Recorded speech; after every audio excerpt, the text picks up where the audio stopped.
ভাই মানুষ হুদায় এইসব কুকুর বিড়াল নিয়ে পড়ে আছে, এইসব নিয়ে পড়ে থেকে লাভ নাই আসলে, বুঝছেন?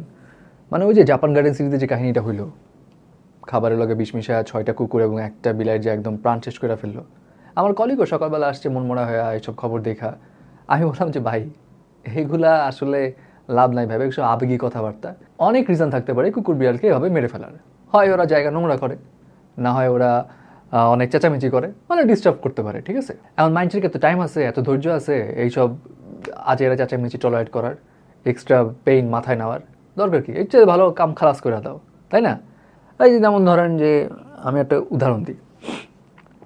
ধরেন আপনি একদম ইস্ত্রি করা একটা কাপড় পইরা বাইরে হইতেছেন, অফিসে যাবেন, একদম সুন্দর ফুল বাবু হয়ে বের হইছেন, পাশ দিয়ে একটা গাড়ি গেল সাঁই কইরা কাদা ছিটাই দিল আপনার জামায়।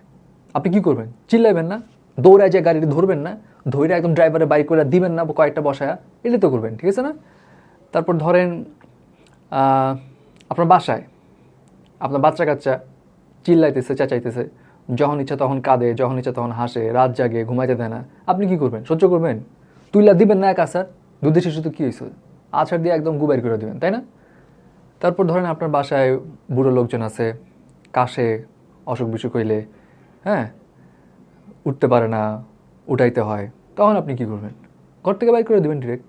এত পেন নেওয়ার টাইম আছে, তাই না? এইটাই তো করা উচিত। তো ওরকমই আর কি, কুকুর বিড়াল ডিস্টার্ব করতেছে, ওগুলো একদম শেষ করে লাও, এটাই হওয়া উচিত। দ্য ফ্যাক্ট ইজ, আমি উপরে যে কথাগুলো বললাম, যে গাড়ি চলে যায় সাইড দিয়ে জামা নোংরা করে, বাচ্চা কাচ্চা যখন তখন চিল্লায়, হাসে, ঘুমাইতে দেয় না, তারপর বৃদ্ধ লোকজনেরা কাশাকাশি করে ঘরের মধ্যে, এই সমস্ত জায়গায় আমরা কি আসলেই তাদেরকে কিছু বলতে পারি, কিছু করতে পারি? বাট ফর এক্সাম্পল, আপনি গোসল করতেছেন, হঠাৎ করে বাথরুমে দেখলেন পানি নাই, বাড়িওয়ালারে ফোন দিতেছেন পানি ছাড়েন, বাড়িওয়ালা ছাড়তেছে না, আপনি কি করবেন? চেঁচামেচি করতে পারেন? আমাদের লাইফে প্রত্যেকটা সময় কিন্তু কম্প্রোমাইজ করে চলতে হয়, চলতে হয় না? অফিসে যাওয়া থেকে শুরু করে বাসায় আসা পর্যন্ত সবসময় কম্প্রোমাইজ করে চলতে হয়। হ্যাঁ, আপনজনের ক্ষেত্রে আমরা কম্প্রোমাইজ করতে পারি, সেগুলোকে আমরা কম্প্রোমাইজ হিসেবে নেই। বাট ওই সমস্ত অবলা প্রাণী, তারা তো বুঝে না ভাই। চেঁচায়, হ্যাঁ চেঁচায়, হয়তো পরিবেশ নোংরা করে, বাট তারা তো বুঝে না। তারা বিশ্বাস করতো, বিশ্বাস করে খাবার খেতে আসতো। তাদের ক্ষেত্রে আমরা কম্প্রোমাইজটুকু করতে চাইনি। সলিউশন একটাই বের করলাম, প্রাণে শেষ করে ফেলো, ব্যাস, খালাস। যদি এমনই হইতে থাকে, তাহলে মার্ক মাই ওয়ার্ড, নেক্সট প্রজন্ম খুব খারাপ আসতেছে।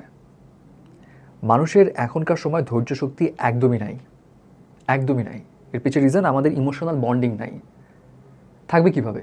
আমাদের স্ক্রিন টাইম, মোবাইল ইউজেজ অনেক বেড়ে গেছে। আপনি যে কোনো রেস্টুরেন্টে যান, বন্ধুর সঙ্গে, পরিবারের সঙ্গে, মোবাইল স্ক্রল করতেছে সবাই, সবাই যে যার মতো। আড্ডা কম হয়, মোবাইল স্ক্রল বেশি হয়। আচ্ছা, লাস্ট কবে আপনি আপনার ফ্রেন্ডকে টাচ করে কথা বলছেন, সুন্দর একটা টাচ? বা আপনি আপনার বাবা মায়ের সঙ্গে একদম একটা মহব্বতের টাচ দিয়ে কথা বলছেন? ধরছেন কখনো জড়ায়, আদর করে? ধরেন নাই। হয় না, এই টাচটা কমে গেছে আমাদের। এই টাচ কমে যাওয়ার কারণে আমাদের ইমোশনাল ফিলিংস চলে গেছে, মানুষের ইমোশনাল ফিলিংস চলে গেছে। সো পশু পাখির প্রতি মায়া মহব্বত দূরের কথা। বুঝতে পারছি জিনিসটা? সো এখন এই ঘটনায় নেক্সট প্রজন্ম যারা ছোট, তারা কি দেখতেছে? পরিবেশ ডিস্টার্ব করতেছে, ওরা শেষ করে ফেলাও। এমনি কইরা কিন্তু মানুষের বিপদ মানুষ ডেকে আনতেছে। আজকে আপনি হয়তো আপনার বৃদ্ধ বাবা মায়ের সেবা করতেছেন, 2 দিন পর যখন আপনি বুড়া হবেন, যখন আপনি কাশি দিবেন, নানা রকম রোগে আক্রান্ত হবেন, তখন আপনার ছেলেমেয়েরা সেই ধৈর্য কি নিয়ে আপনার কি সেবা করবে? করবে না, কারণ তারা অলরেডি শিক্ষা পায়ে গেছে। এত প্যারা নিয়ে লাভ নাই, কাহিনী শেষ করো। আপনাকে তখন বৃদ্ধাশ্রমে পাঠাই দেবে এবং এটা ট্রেন্ডে পরিণত হবে।